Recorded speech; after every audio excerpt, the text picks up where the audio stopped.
ओम शांति। आज 30 तारीख है, सद्गुरुवार है। तो प्यारे बाबा ने मुरली के अंदर कहा हुआ है कि हमको रूहानी पंडागन सबको शांति धाम और सुख धाम का रास्ता बताना है। तो बाप है पंडा और हम उसके बच्चे रूहानी मास्टर, रूहानी पंडे हैं। तो हमको भी आत्माओं का जो घर है शांति धाम, और दूसरा हमको जाना है सुख धाम, माना मुक्ति, जीवन मुक्ति की राह सबको दिखानी है। तो आज का प्यारे बाबा का महावाक्य है। बाबा कहते, मीठे बच्चे, तुम्हें रूहानी पंडा बन सभी धर्म वालों को शांति धाम और सुख धाम का रास्ता बताना है। तुम हो सच्चे पंडे। प्रश्न है, बाप की याद से किन बच्चों को पूरा बल प्राप्त होता है? उत्तर, जो याद के साथ साथ बाप से पूरा ऑनेस्ट रहते हैं, कुछ भी छिपाते नहीं है, सच्चे बाप के साथ सच्चे रहते हैं, कोई पाप नहीं करते, उन्हें ही याद से बल प्राप्त होता है।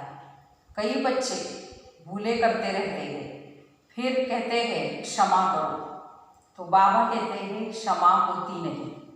तो हर एक कर्म का हिसाब किताब है जो बनता रहता है। कर्म करने के बाद एक बार कर्म किया तो बाबा कहते हैं वो हिसाब किताब बन जाता है। तो याद का बल उन बच्चों को प्राप्त होता है जो बाप के साथ सच्चाई सफाई से चलते, माना ऑनेस्ट होकर चलते, हर बात सच्चाई से बाप को बताते। ऐसे नहीं कि पहले बुरा कर्म करना है फिर कहना है बाप को क्षमा करो, माना ऐसे नहीं होता। माना पाप करो और माफ करो, ऐसे नहीं चलता। तो बाबा कहते हैं हर एक कर्म का हिसाब किताब बनता है, तो वो हिसाब किताब फिर चुकता करना पड़ेगा। गीत है, हमारे तीर्थ न्यारे है। ओम शांति। बच्चों ने ये गीत सुना, बच्चों के नॉलेज की पॉइंट्स देखने के लिए कि कैसे अर्थ करते हैं। तो ऐसे ऐसे गीत निकालकर फिर एक एक से अर्थ करना चाहिए, क्योंकि इन गीतों को भी करेक्ट किया जाता है ना। तो बाबा ने समझाया है कि कई ऐसे अच्छे गीत हैं जो कभी कोई फिक्रात में बैठो तो ये गीत खुशी में लाने में बहुत मदद करेंगे।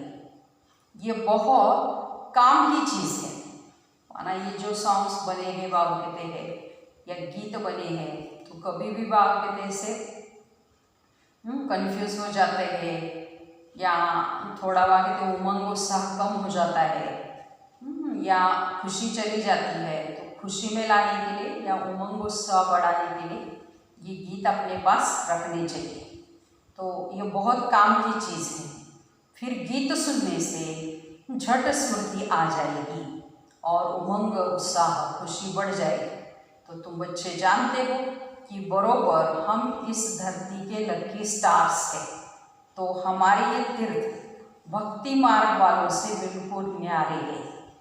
तुम हो पांडव सेना, उन तीर्थों पर होती है पंडों की सेना। तो हर एक ग्रुप का अलग अलग पंडा होता है जो ले जाते हैं। तो उनके पास चोपड़े होते हैं, तो पूछते हैं किस कुल के हो। तो हर एक अपने कुल वालों को ही लेंगे।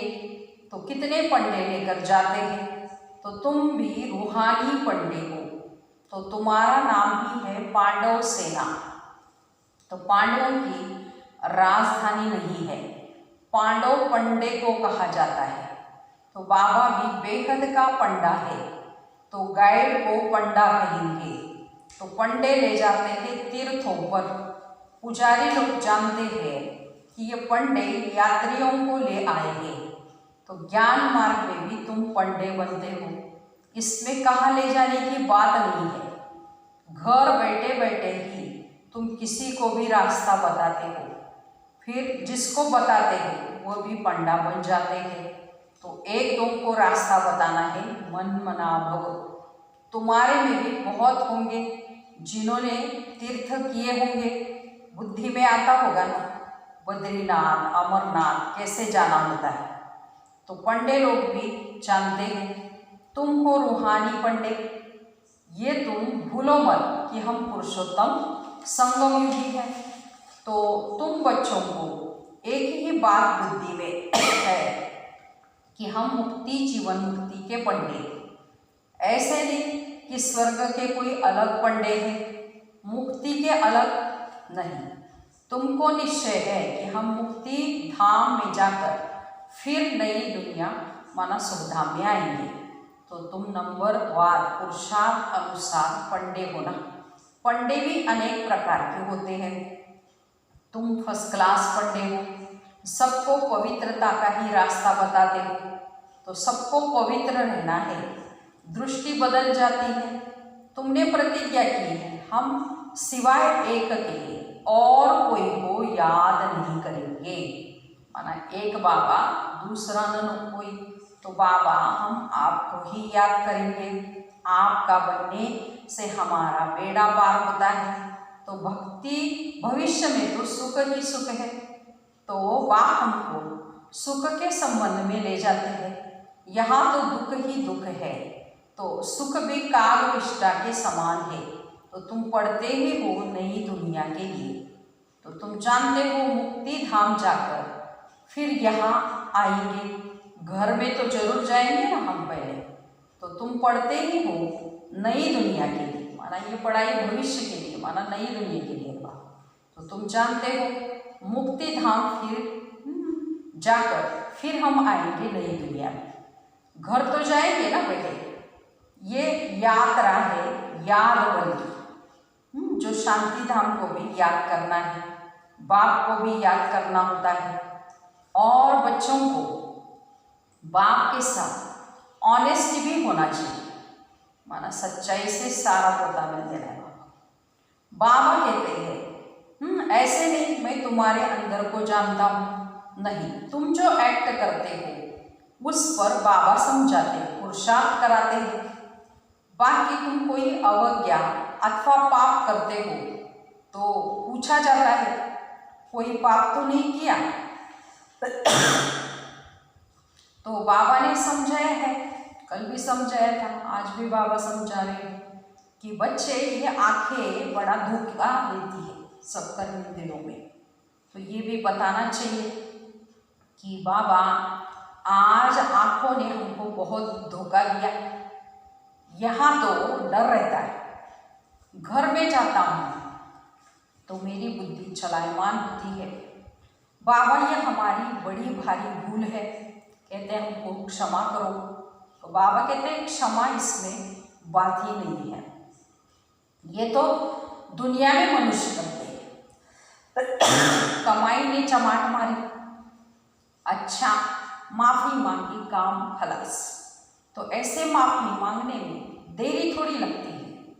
बुरे कर्म करते रहो और कह दो आई एम सॉरी, ऐसे थोड़ी चल सकता है। बाबा कहते हैं ये तो सब जमा हो जाता है। कोई भी उल्टा सुल्टा कर्म करते हो जमा होता है, जिसका अच्छा बुरा फल दूसरे जन्म में जरूर मिलता है। तो यहाँ क्षमा की बात ही नहीं, जो जैसे करते ऐसा पाते। माना बाबा कर्मों का हिसाब सुना रहे हैं। आपने उल्टा कर्म किया और फिर सॉरी बोला, ऐसे यहाँ नहीं चलता। बाबा कहते माना पाप करो और क्षमा मांगो, है ना, माफ़ करो, ये नहीं चलता। बाबा कहते उल्टे कर्म करने ही नहीं, पूरा अटेंशन रखना है और सच्चाई से सारा पोतामेल बाप को देना है। और बाबा कहते जो करेगा सो पाएगा और जितना करेगा उतना पाएगा। तो बाबा बार बार समझाते हैं। एक तो कहते हैं बच्चे काम महाशत्रु है, ये तुमको आदि मध्य अंत दुख देते हैं। तो बाबा कहते हैं है ही पतित पावन, तो पतित विकार में जाने वाले को ही कहा जाता है। तो यहाँ बाबा समझाते हैं, यहाँ से फिर बाहर जाते हो तब इतनी परहेज में नहीं रह सकते हो, फिर तो ऊंच पद पा नहीं सकेंगे। बाबा समाचार तो सुनाते हैं, यहाँ तो बहुत है। बाबा कहते हैं अच्छा अच्छा करते हैं, फिर बाहर में जाने से धारणा नहीं रहती। तो सतयुग में तो विकारों की बात ही नहीं होती। तो अभी तो भारत का ये हाल है। तो यहाँ तो बड़े बड़े महलों में रहते हैं, तो अतः सुख है। तो बाबा बच्चों से भी सब इंक्वायरी करते हैं। बाबा को समाचार तो देना है ना बच्चों को। कोई तो झूठ भी बोलते हैं। विचार करना चाहिए हम कितना झूठ बोलते हैं। तो इनसे तो बिल्कुल झूठ नहीं बोलना चाहिए। तो बाबा तो ट्रुथ बनाने वाला है, वहाँ झूठ होता नहीं, नाम निशान ही नहीं होता। यहाँ फिर सच का नाम निशान है। फर्क तो रहता है ना। बाबा कहते हैं ये तो झूठी दुनिया है, तो सब झूठ बोलते रहते। इसलिए कहा भी जाता है झूठी माया, झूठी काया, झूठा सब संसार। इसलिए दुनिया के अंदर सब झूठ ही झूठ चल रहा है। लेकिन बाबा कहते हैं आज यहाँ सच का नाम है, लेकिन नई दुनिया में सब सच ही होगा। फर्क तो रहता है। तो बाबा कहते हैं ये कांटों का जंगल है, परंतु वो अपने को कांटा समझते थोड़ी है। तो बाप कहते हैं काम कटारी चलाना ये सबसे बड़ा कांटा है, इससे ही तुम दुखी होते हो। काम महाशत्रु है। बाबा अब तुम्हें सुख घनेरे देने आया है। तो तुम जानते हो बरोबर सुख घनेरे थे। सत्युग को कहा ही जाता है सुखधाम। तो वहाँ बीमारी आदि कुछ नहीं होती। सतयुग में न हॉस्पिटल जेल आदि होते हैं। देखो देवी देवता कभी भी बीमार नहीं पड़ते। तो बाबा कहते हैं वहाँ न कोई बीमारी होगी तो हॉस्पिटल भी नहीं, न कोई चोर वगैरह होगा तो जेल भी नहीं। तो सतयुग में दुख का नाम निशान ही नहीं है। त्रेता में तो कला कम हो जाती है, तो थोड़ा कुछ होता है, फिर भी हेविन कहा जाता है ना। तो बाबा कहते हैं तुम बच्चों को अतः अतीन्द्रिय सुख में रहना चाहिए। पढ़ाने वाले को भी याद करना है। भगवान हमारा टीचर है। टीचर को सब याद करते हैं, सब स्टूडेंट टीचर को याद करते हैं। तो यहाँ रहने वाले बच्चों के लिए बहुत सहज है। यहाँ कोई भी तो बंधन नहीं है, बिल्कुल ही बंधन मुक्त। शुरू में भट्टी बनी तो बंधन मुक्त हो गए। शुरू में जब यज्ञ की शुरुआत हुई तो 14 साल भट्टी बनी, तो बाद में पूरे बंधन मुक्त रहे। ओना फुरना सिर्फ सर्विस का ही है। सर्विस कैसे बढ़ाए, बाबा बहुत समझाते रहते हैं। बाबा के पास आते ही मास डेढ़ बहुत उमंग रहता है, फिर देखो ठंडे पड़ जाते हैं तो आते ही नहीं सेंटर पर। अच्छा फिर क्या करना चाहिए, लिख कर पूछ सकते हो क्यों नहीं आते हो। तो हम समझते हैं शायद माया ने तुम पर वार किया है, तो किसके संग में फंसे हो, या कोई कर्म किया है, या गिर पड़े हो। फिर भी उठना तो चाहिए ना, तो पुरुषार्थ करना चाहिए। तो दिल लेनी होती है, तो तुम चिट्ठी लिख सकते हो। बहुतों को लज्जा आती है तो फिर फा हो जाते हैं, तो यहाँ से भी होकर जाते हैं। फिर समाचार आता है कि घर बैठ गया, तो कहते हैं मेरी दिल हट गई है। तो कोई चिट्ठी में भी लिखते हैं कि आपका ज्ञान तो बहुत अच्छा है, परंतु हम पवित्र नहीं रह सकते, इसलिए छोड़ दिया है। कहते हैं मेरे में इतनी ताकत नहीं पवित्र रहने की, सिर्फ लिख देते हैं। तो विकार देखो कैसे गिरा देते हैं, या हाथ भी उठाते हैं कि हम सूर्यवंशी में लक्ष्मी नारायण बनेंगे। और ये नॉलेज है ही नर से नारायण और नारी से लक्ष्मी बनने की। बाबा कहते गुड़ जाने और गुड़ की गोत्री जाने। माना बाबा की बैग गोत्री है ना, माना ब्रह्मा बाबा, बाबा की बैग है। तो बाबा कहते बाप जाने और ब्रह्मा बाबा जाने। तो ये अच्छी तरह से पूछते हैं, इनके पास समाचार भी आते हैं। तो वह शिव बाबा तो कहते हैं मैं पढ़ाने आता हूँ, जो पढ़ेंगे लिखेंगे होंगे नवाब, बाबा कहते हैं, है ना। और बाबा कहते हैं खेलेंगे कूदेंगे या लड़ाई झगड़ा करेंगे तो होंगे बर्बाद। तो बाबा कहते दृष्टि को बहुत बदलना है तो या खराब होंगे। बाबा कहते हैं कदम कदम पर खबरदारी चाहिए, याद से ही कदम कदम में पदम है। बहुत बच्चे लेकिन फेल हो जाते हैं, सर्विसेबल पंडे भी फेल हो जाते हैं। तो तुम जब तक याद की यात्रा पर हो पवित्र रहते हो। कोई तो यात्रा पर भी ऐसे शौकीन जाते हैं जो शराब आदि भी अपने पास वहाँ लेके जाते हैं, ना भक्ति मार्ग में वहाँ कई लोग यात्रा पर जाएंगे तो भी शराब वगैरह लेकर जाए, छिपा कर रख देते। बड़े बड़े आदमी इसके बिगड़ रह नहीं सकते, तो अभी वह तीर्थ क्या काम के रहेंगे। तो लड़ाई वाले भी बहुत शराब पीते, शराब पी जाकर एरोप्लेन सहित स्टीमर के ऊपर गिरते हैं, तो स्टीमर भी खत्म, खुद भी खत्म, है ना। तो अब तुमको मिलता है ज्ञान का अमृत, बाकी याद है मुख्य बात। बाबा ज्ञान अमृत है और ज्ञान सहजवा, और याद की सब्जेक्ट मुख्य बात है। बाबा कहते हैं जिससे पापों का नाश होता है, जिससे ही तुम 21 जन्मों के लिए एवर हेल्दी और एवर वेल्दी बनते हो। तो बाबा ने कहा था ये भी लिख दो 21 जन्मों के लिए एवर हेल्दी वेल्दी कैसे बन सकते हो, ये आकर समझो। तो भारतवासी जानते हैं कि बरोबर भारत में बड़ी आयु थी, तो स्वर्ग में कभी कोई बीमार नहीं होते।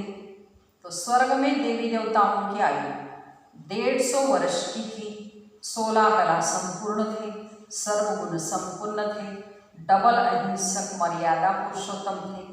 कहते ये कैसा हो सकता है? बोलो हाँ, वहाँ 5 विकार होते ही नहीं। वहाँ भी अगर ये विकार होते तो फिर राम राज्य कैसे होता? तो देवता ये जब वाम मार्ग में जाते हैं तो वो चित्र तुमने देखे हैं, तो बड़े गंदे चित्र होते हैं।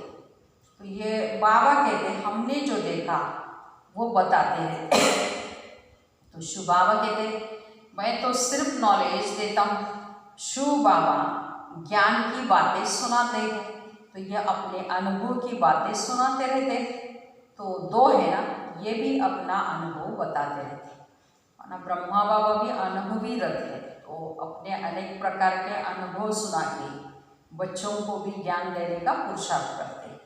तो हर एक को अपनी लाइफ का पता तो रहता है। तो तुम जानते हो कि आधा कल्प से हम पाप करते आए हैं, वहाँ फिर कोई पाप नहीं करेंगे। सतयुग में मानव आगे तो कोई पाप नहीं करेंगे, त्रेता में भी नहीं, लेकिन द्वापर से फिर हम पाप करना शुरू करते हैं।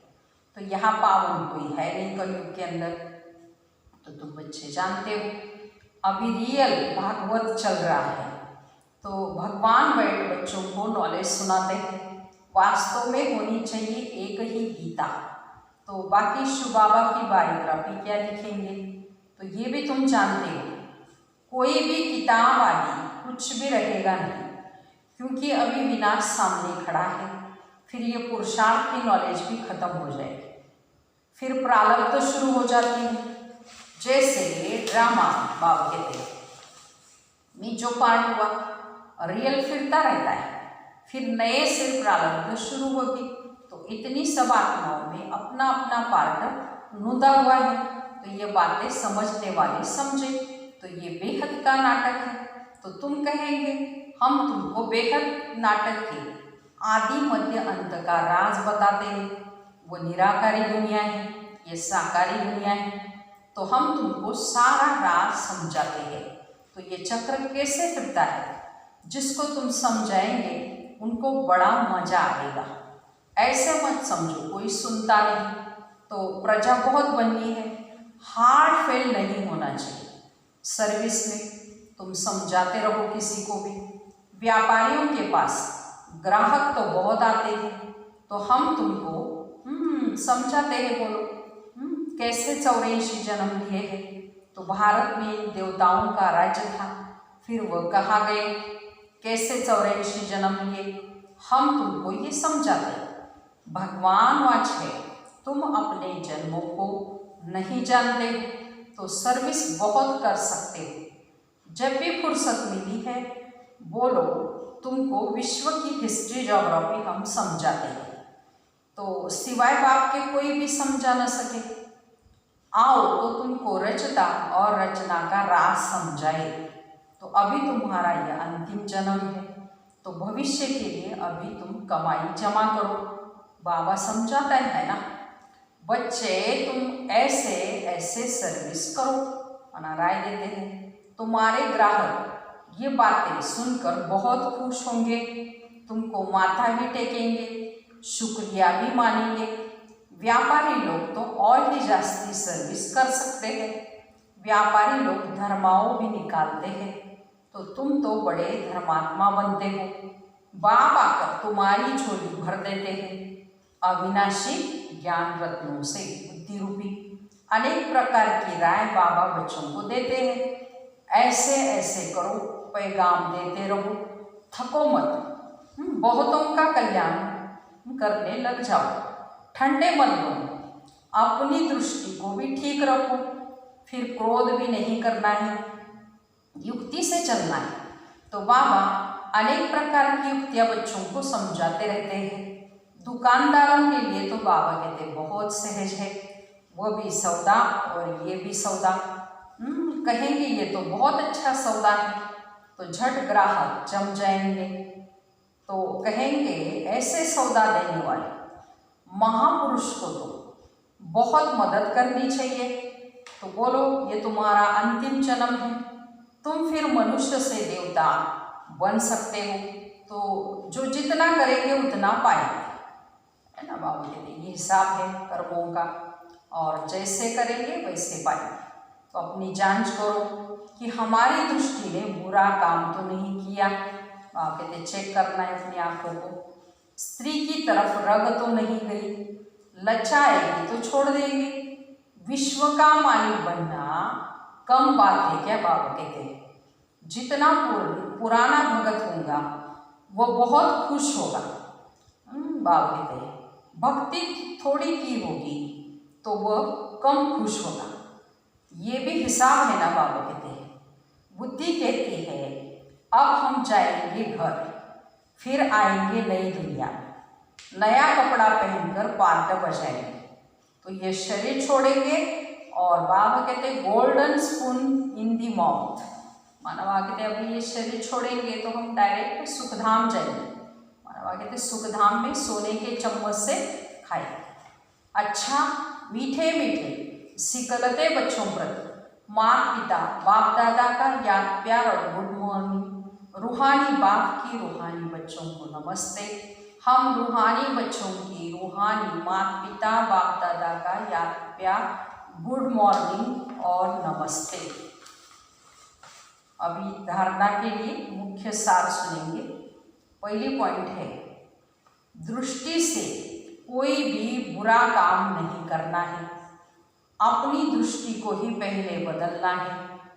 कदम कदम पर सावधानी रखते हुए पद्मों की कमाई जमा करनी है। तो आज बाबा ने मुरली के अंदर कहा हुआ है कि सबसे धोखा देने वाली कर्मेंद्रिया है आँखें, तो आँखों को बहुत संभालना है। बाबा कहते अपनी दृष्टि को सिविलाइज्ड बनाना है। बाबा कहते अपनी दृष्टि से कोई भी विकारी काम नहीं करना है ना। बाबा ने कहा जब दृष्टि से देखते हैं तभी इच्छा होती है ये चीज़ खाओ या चोरी करो या किसी पर क्रोध करो, तो फिर दृष्टि को भी पवित्र बनाना है। दूसरी पॉइंट, जब भी फुर्सत मिलती है बेहद का सौदा करना है, सर्विस में दिल शिकस्त नहीं होना है, सबको बाप का पैगाम देना है, थकना नहीं है। वरदान है स्नेह की गोद में आंतरिक सुख व सर्वशक्तियों का अनुभव करने वाले यथार्थ पुरुषार्थी भव। विस्तार है जो यथार्थ पुरुषार्थी है वे कभी भी मेहनत व थकावट का अनुभव नहीं करते, सदा मोहब्बत में मस्त रहते हैं। वे संकल्प से भी सरेंडर होने के कारण अनुभव करते हैं कि हमें बाप दादा चला रहे हैं, मेहनत के पाव से नहीं लेकिन स्नेह की गोदी में हम चल रहे हैं। स्नेह की गोदी में सर्व प्राप्तियों की अनुभूति होने के कारण वो चलते नहीं, लेकिन सदा खुशी में, आंतरिक सुख में, सर्व शक्तियों के अनुभव में उड़ते रहते हैं। ऐसे बाबा ने सारे दिन के लिए यथार्थ पुरुषार्थी भव का वरदान दिया है। तो बाबा ने कहा जो यथार्थ पुरुषार्थी है वो कभी थकावट का अनुभव करते ही नहीं। जैसे बाप दादा के स्नेह के गोदी में चल रहे हैं, जिसमें खुशी, सर्वशक्तियाँ, आंतरिक सुख, सर्व प्राप्तियाँ होती है, तो उसमें थकावट का अनुभव होता ही नहीं। स्लोगन, निश्चय रूपी फाउंडेशन पक्का है तो श्रेष्ठ जीवन का अनुभव सदा होता है। तो बाबा हमेशा कहते हैं निश्चय है तो नशा है, नशा है तो खुशी है। तो निश्चय का फाउंडेशन हमारा पक्का बनना चाहिए। निश्चय पक्का होगा तो आंतरिक खुशी भी होगी और नशा भी होगा। अच्छा, ओम शांति।